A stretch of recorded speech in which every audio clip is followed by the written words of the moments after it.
What we have here is Patrick David challenging Stephen A. Smith on his Trump derangement syndrome and why he wouldn't actually put a check mark into voting into Donald Trump. He knows that the Democratic Party is the problem and they do more harm than good for especially black people. He knows that, but he keeps leading. He's like a flock leader.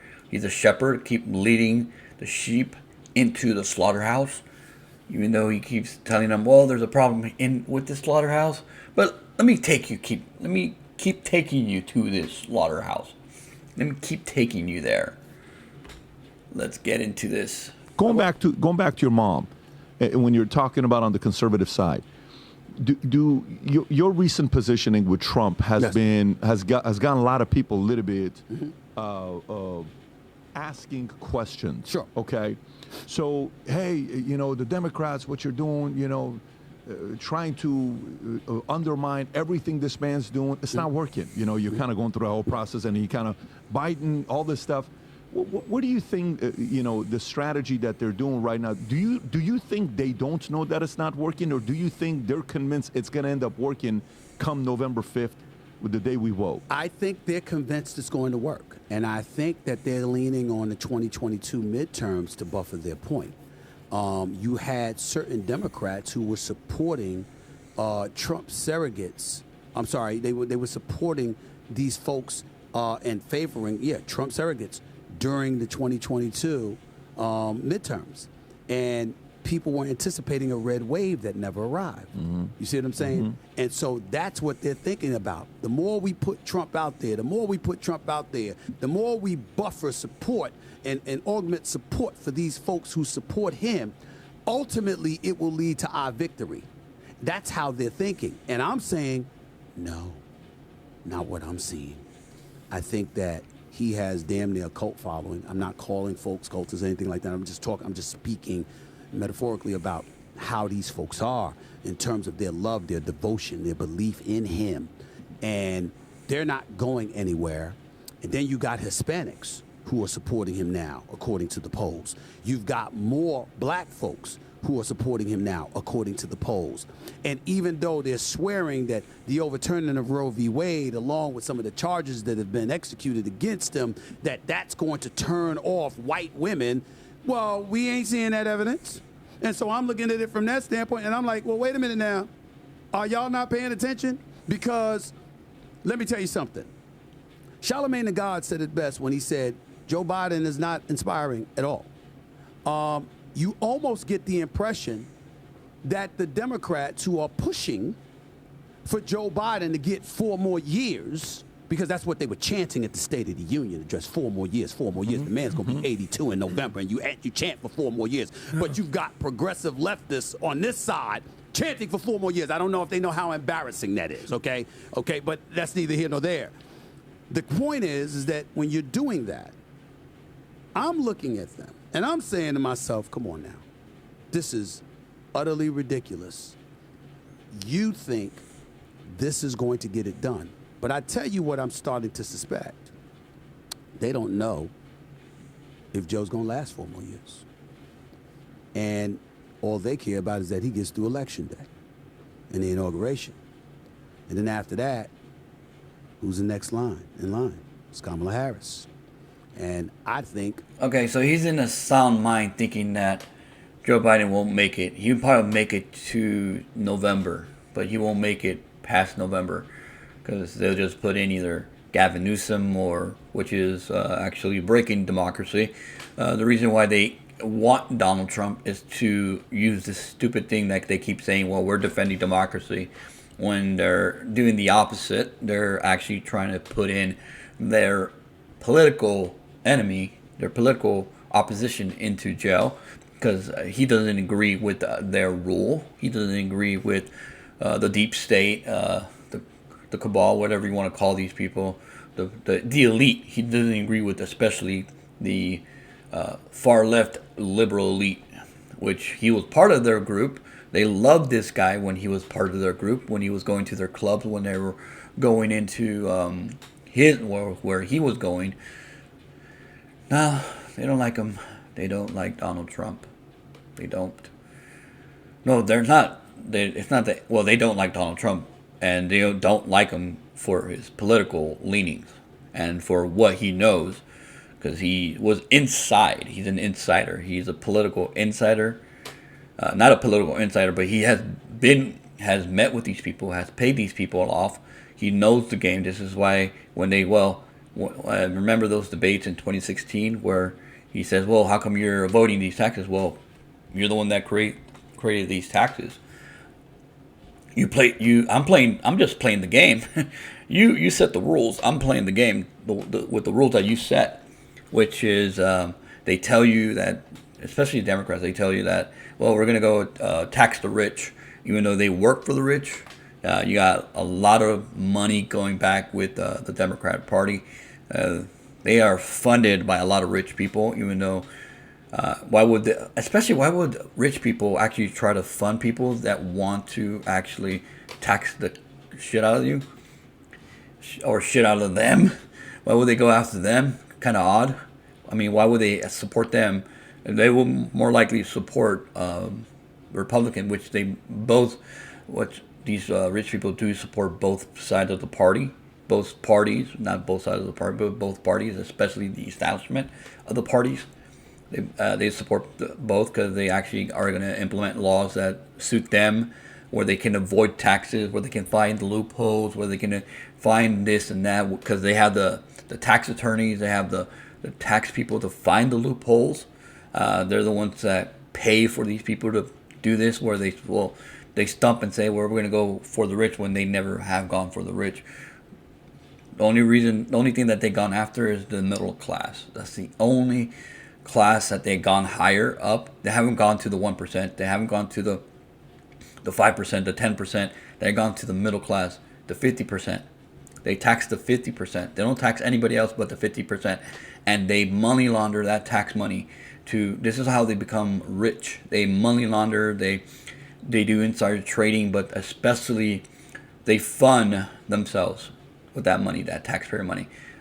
I'm like, shh. But yeah, you gotta understand how freaking Nancy Pelosi.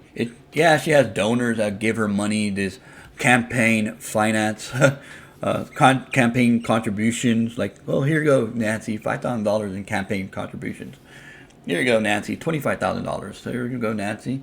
And then of course you get taxes, and when they have they can appropriate taxes. That's the thing. They bring in revenue. This is how they make millions and millions of dollars.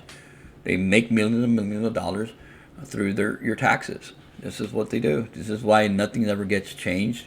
This is why nothing ever gets solved, because they keep having the same problem. You have the border crisis, which would be a problem, a winning strategy for the Republicans, and you have abortion, which is the number one thing that Democrats get people to vote for them, is abortion. They want to champion the death of babies.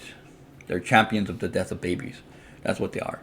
They say, well, it's reproductive rights. Well, no, it's just killing babies. That's what it always will and always is and always will be. It's not pro-choice. It's not, because there's only one choice. You either choose life or death. But let's continue. That's how folks are thinking. But my problem with it is, again, we're capitalists. We like competition. What happened to competing with him and winning? What's all the lawfare about? One charge after another. You got Letitia James and the New York Attorney General in New York. You've got you got the folks in Georgia with Fannie Willis and others. You've got Mar-a-Lago situation. You got we're really, really, really going to have a trial about hush money to a former porn star. That's what we're doing. That's what we're doing now. I'm like, are you kidding me? Now, don't get me wrong. I'm not advocating that anybody should be above the law at any time. What I am saying is, he's the president of the United States, the former president of the United States. You talk to us about Russian collusion. You talk to us about a bevy of things over the years. Man still running. Four indictments, 91 counts, and the man gets more campaign dollars. Climbing in the polls, okay? And last time I checked, he still ain't been in cuffs. He still ain't been put behind bars. And he's the presumptive GOP nominee.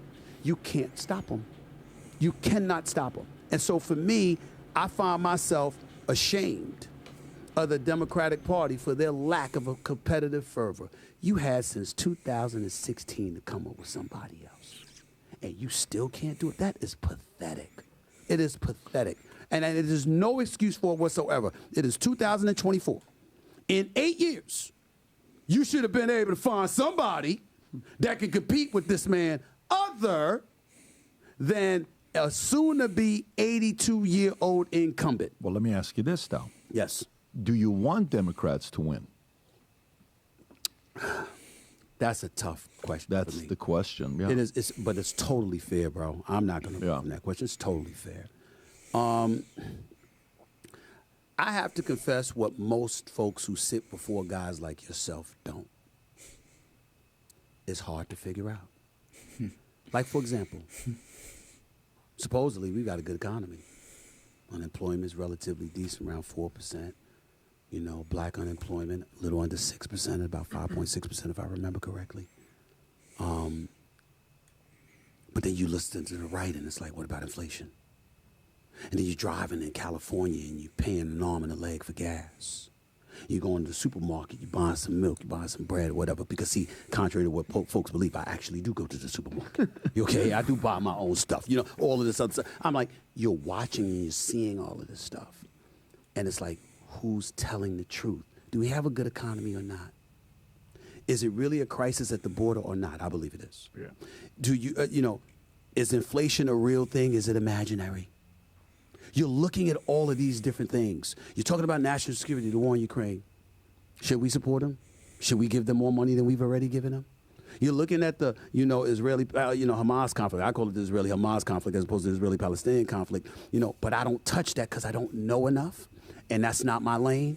But I also find myself, okay, well, we got folks here saying, stop this, stop the bombing, stop all of this. And then you have other folks like, hell with that.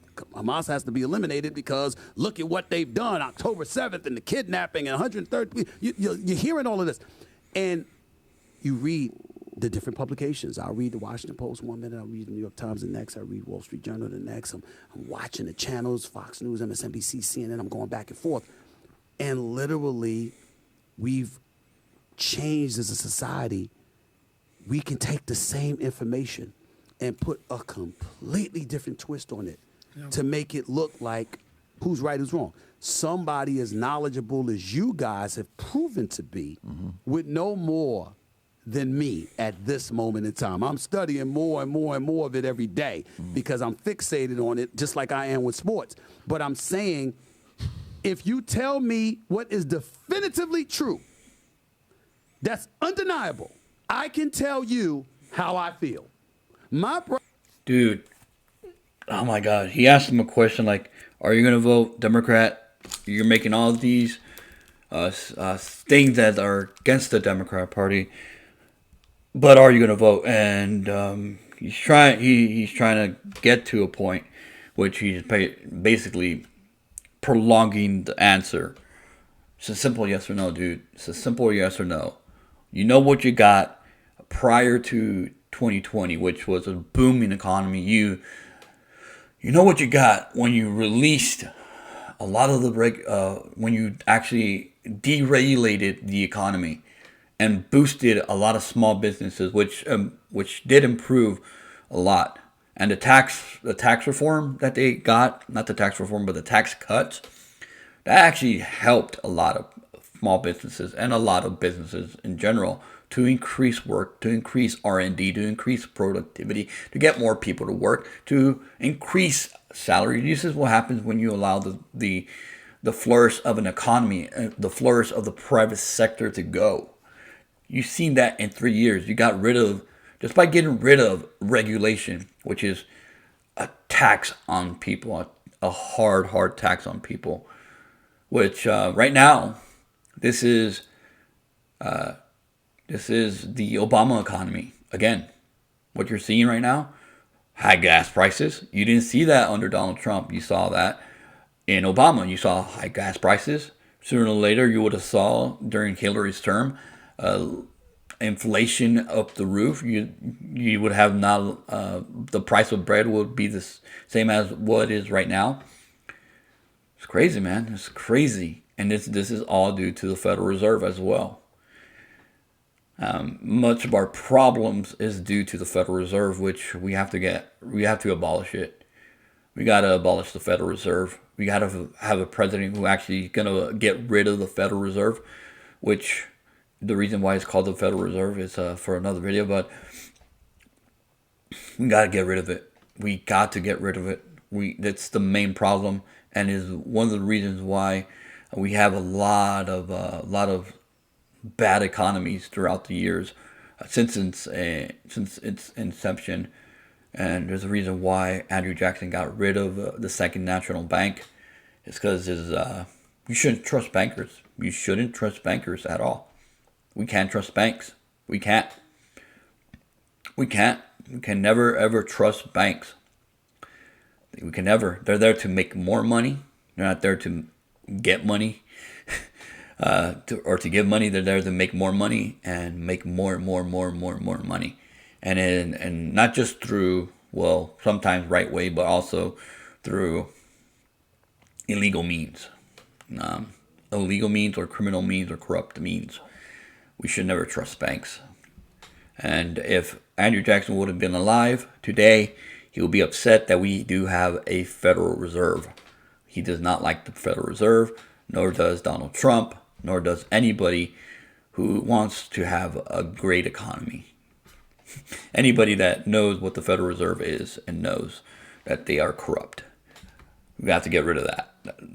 We got to get rid of the Federal Reserve. But yeah, he is not. He's trying to elongate the answer so that like, well, I can't leave the party, because I would assume it's because if he leaves the party, then of course he's not going to be invited to, of course, the cookouts, like these important cookouts that black people care about. You're not going to be invited. Like that. Well, go to the white cookouts. Like that's the only thing. That's the only thing that he probably won't. He won't say, well, I'm not going to leave. I'm not going to not vote for them, and I can't vote for Donald Trump because this guy, he can't vote because if he actually goes outside and tries not to vote or tries to vote for him, Donald Trump, because he knows what's right, and that is to tell people like, hey, go vote for Donald Trump. Go vote for Donald Trump, because I don't trust the Democrat Party. If he was a better person, he'd probably say, I'm not going to vote for him, but you can vote for him. I'm not going to vote for him, but I'm not going to vote Democrat.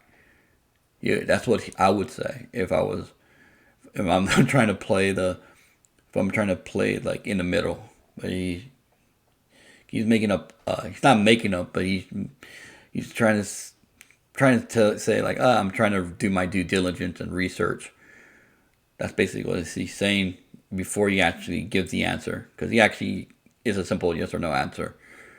So let's continue. Problem is that I literally could be sitting in front of one person on the left with the same exact information that I'm sitting in front of somebody 15 minutes later with on the right, and they have two completely different versions. And I think that's why America is so lost. Because folks are confused. They don't have the time when you're out there hustling and bustling and trying to take care of your family, pay mortgages, maintain or elevate your quality of life. You don't have time to study everything that needs to be studied. You've got congressional and Senate figures telling you they signed bills they didn't even read. Literally. I've seen them on tape doing this. And so when you have that going on, it's really, really... Obamacare, where Nancy Pelosi said, you gotta pass the bill in order for you to read the bill, which is the worst insurance ever. Obamacare. Difficult to say, oh, I know this. But if you tell me these are the facts, Stephen, beyond a shadow of a doubt, I don't give a damn what it is, I can tell you how I feel about it. I can do that. Yeah, it's... I'll tell this dude right here. I'll tell him, like, we know the facts. We know what we had under Donald Trump for 3 years. We know what we have under Biden with his inflation and crime. We have a lot of crime, so that's something that people are going to be voting for. So crime and inflation are one thing that people are going to be voting for. well, basically the economy. The economy is the number one, of course, and then you got crime, and then the border. Well, you got the border. Well, you got economy, border, and then crime. Are those top three things that people are going to be voted for, and then you got the abortion issue, which is something that the Democrats are going to bring up all the time. That's what they're going to always bring up. They're going to try to make Donald Trump, try to get him on, try to see, well, where you are, Donald Trump. Are you on a 2-week ban, a 4-week ban, a 6-week ban? The right thing is the 20 weeks and the life of the mother. It has to be the life of the mother and 20 weeks. I would like it to be 6 weeks. You got 6 weeks to decide, but not people are not gonna like that, especially women, especially what they call them 304s. 304s, no, not those women. They do not. They're gonna come in droves before they allow that to happen, because they don't want responsibility. Some people don't want responsibility. They don't want to take responsibility for their actions, which they need to do. The thing is, I would love to have a president which would encourage women to have babies instead of try to kill them, like say, and also encourage them to stay with the father. So the amount of babies you have with that father, that same man, you get a tax break, a little bit of tax break, then a little bit of tax break, and a little bit more tax break.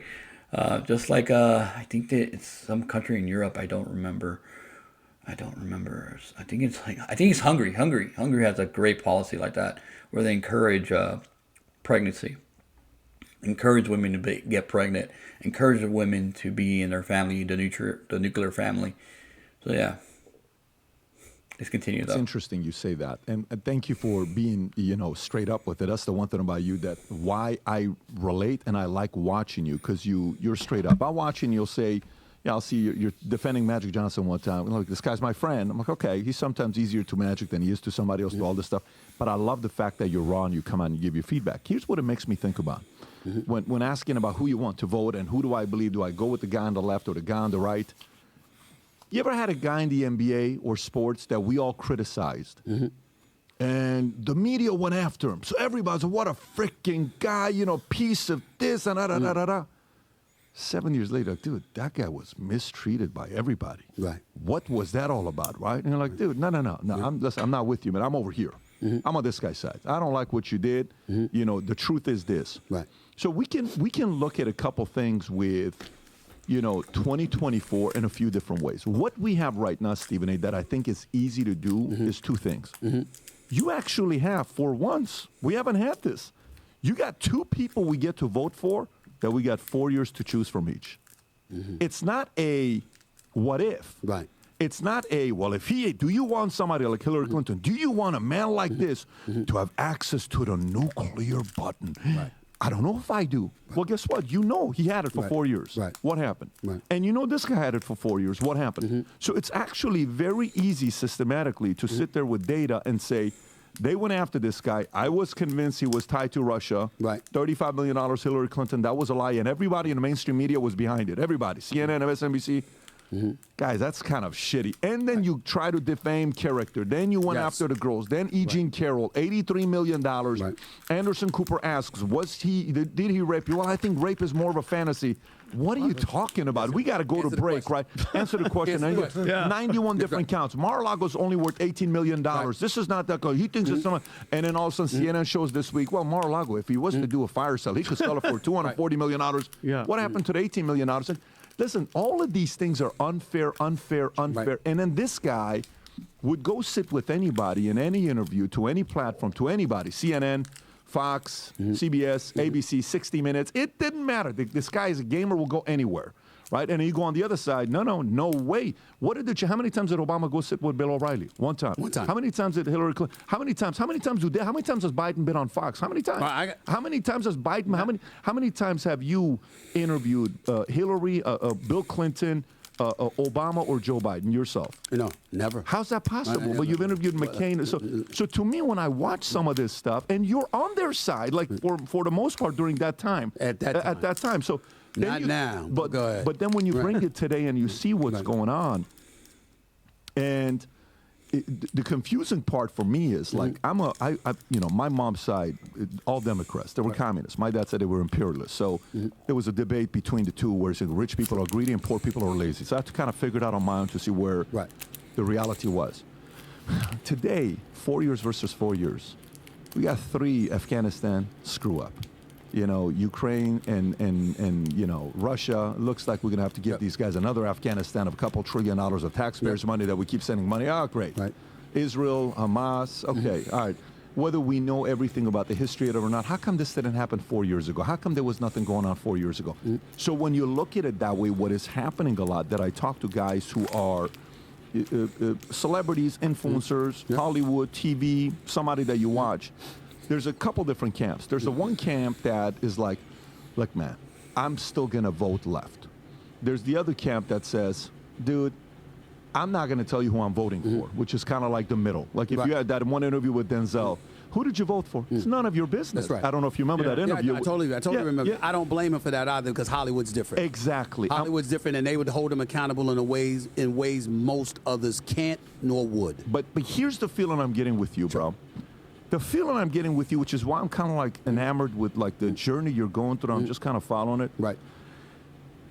I think you gotta fight, and I think moms left certain values of pride and dad, and it's like, hey, dude, you got a job to protect this country that gave you this life, and I feel like there is something going on with you that's kind of like you want to talk, but it's kind of like, am I really going to say this? Can I really say this? It's not that. It's not. It's just that I want to be as sure as you are. That's what I'm saying.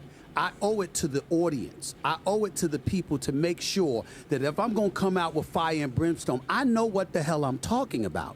And sometimes when it comes to these issues, I don't. So I'm just being honest about it. Bro, what would happen if you came out and you said, let's just say in the month of October, Stephen A. came out. Let's be real here. Sure.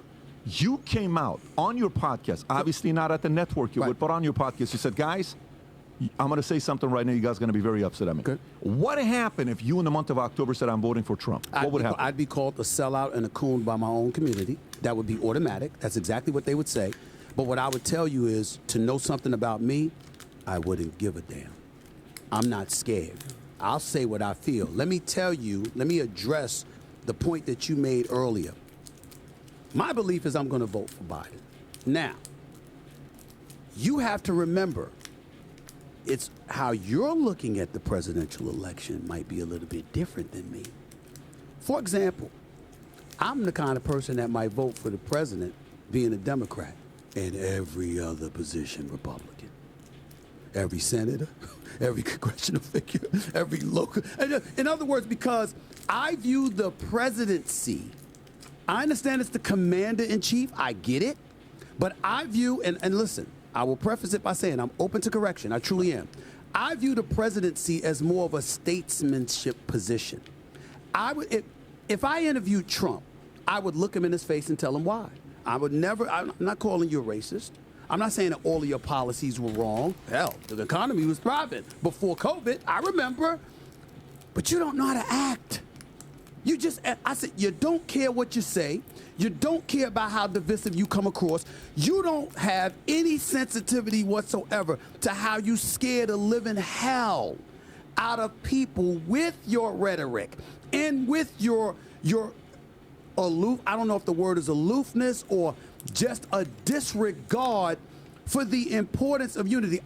You believe in America, I believe in America. Let me tell you what I believe in about America. I believe that when we're together, nothing can stop us. Nothing. I don't care if it's a bad president. I don't care if it's bad people on Capitol Hill. I don't care if corporate America is garbage. I don't care if Wall Street's messing up.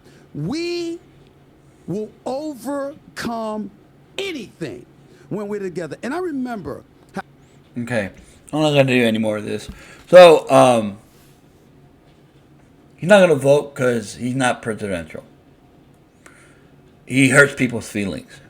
He's not going to vote for Donald Trump because he hurts people's feelings. He's not the nice guy, even though he gets shit done. I'd rather have somebody who gets shit done, who gets things done for the people, who put America first instead of putting America last. And then he's saying, well, I'm going to vote down ticket Republican.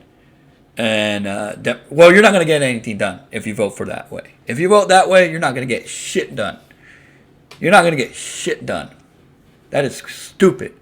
Because somebody is not presidential. When does a president have to be presidential? You look at all our presidents. How many of them have become presidential? Look at Lincoln. You look at JFK. You look at all these great presidents that are cheered on. How many of them have become presidential? How many? Look at Obama. Has he become presidential? No, he attacked his enemies. He calls people that didn't vote for him losers and racist. And he gets his people, his media people, to call people that don't vote for him, that don't like his policies, racist. He's a divisive president. He's not presidential. He's a piece of shit. He's a piece of shit. But he's not presidential either. Joe Biden, fucking weirdo, pedophile, fucking creeper. Hell no, dude. Not presidential. Fucking sniffing kids' fucking hair. Weirdo. Fucking own senators right there. Sniffing freaking kids' hair. Little kids. Little girls. Good thing that Jeff Sessions was right there, man. I honor Jeff Sessions for doing that, man. That's a good guy right there. Jeff Sessions. If you ever want to know how good Jeff Sessions is, that video right there shows you what type of man Jeff Sessions is. He's not a pedophile. Jeff Sessions, not a pedophile. That's why he's not in office, because he's not a pedophile. He's not going to allow his little granddaughter to get sniffed by Joe Biden. Fucking weirdo. Fucking weirdo Joe Biden. No, he's not presidential. He's weird. He attacks his own enemy. Do you think Joe Biden's presidential? What do you want? Presidential, or you want to be respected? You don't get respect by being nice to fucking people. You got freaking people that are ruthless. They're gonna be ruthless in deals. You gotta have somebody like that. You gotta have somebody like that that's fighting for you, like that. That's how you know you have friends. When you're actually ruthless with them too. No, not somebody who, well, I gotta give money to this because he's my friend. No, you're cheating on me, bro. But if you want American help, you want American money, you gotta pay up, bro. You gotta pay up. You gotta pay up. You gotta pay your bills. I'm not paying my bills until you pay yours. You owe this much, and you gotta pay it. Until you pay that, we won't pay. We won't pay. Ridiculous, man. This is ridiculous. It's presidential. It's rhetoric. Go beyond the rhetoric, man. You got to have somebody like that. Look at, it's always going to be like this, man. But Jesus wasn't a nice guy. He wasn't a nice guy. When he saw something going wrong, he went ballistic. He's like, what the hell's going on here on the temple? What's going on here in God's temple, in God's church? What's going on here? Get this out of here. Get this out of here. Get this out of here. This is wrong. You're not supposed to be trading here. Crazy, man. Crazy. Crazy shit. You're never going to get anything done with somebody who's going to be not ruthless. Not ruthless. You're not going to ever have somebody who's going to be presidential, but also be ruthless behind the scenes. No. You got to use your pulpit. You got to use your speech to communicate with other leaders and put a stand to something. So, well, you're not going to do this until you do this. I'm going to go to NATO and do this. I'm going to go to the UN and say this. Oh yeah. I'm going to put it out there. See what happens. That's what you do, man. You talk shit. You talk trash. That's how you get things done. That's how you get, Donald Trump, he's the country of Spain, and I heard that you're not going to pay your bills, so I'm going to pay my bills. And yes, you want to do a bilateral trade deal? Yes. Well, I'm not dealing deals with you. You want to import stuff from your country? Come talk to me. It has to be a fair deal for America and a fair deal for you, of course. We're not going to cheap them out. Look at all these bases. Hey, South Korea, kind of pony up. You want us to be here? Pony up, bro. Come on, pony up. Get your shit straight. Get your shit straight. Oh my gosh, dude. Oh my gosh. You think we have to play nice? Like, oh, it's okay. You don't have to pay. We'll be there for free. Oh, you don't have to pay Germany. Keep not paying your 2% that you agree to. And while we pay the rest of yours. Okay. That's why in 2016 we call idiot. He called them idiot leaders and stupid leaders or dumb leaders or retard leaders, whatever he called them. He was right. He was right. They had American people footing the bill for NATO, where Russia is like thousands of freaking miles, which we shouldn't be in NATO. We should have never been in NATO. We don't have to be in NATO. We're not near Europe. That's a European thing. That's a European situation. If I were president, I would have backed out from NATO after I found out like they're not paying their bills. All right, I'm leaving. You're not paying your bills? I'm leaving. I'm gone. Damn, dude. You want us to be losers? You want us to have losers as leaders? You don't want us to win anymore? I want to win. I like winning. We all like to win. We got to have somebody who's going to be a winner. And Donald Trump's old school. It's like an old school basketball coach who tells you, get your butt over here. Get your butt over here. You're not doing this right. I'm going to sit you down. Boom. A coach that sits his star player down because he's not making them win. He's not winning the game. Ridiculous, man. Ridiculous. Let us know what your thoughts are in the comments down below. Make sure to smash that like button. Subscribe to the channel. Share the video. And I will see you in the next video. I'll see you in the next one. Peace out. Peace out.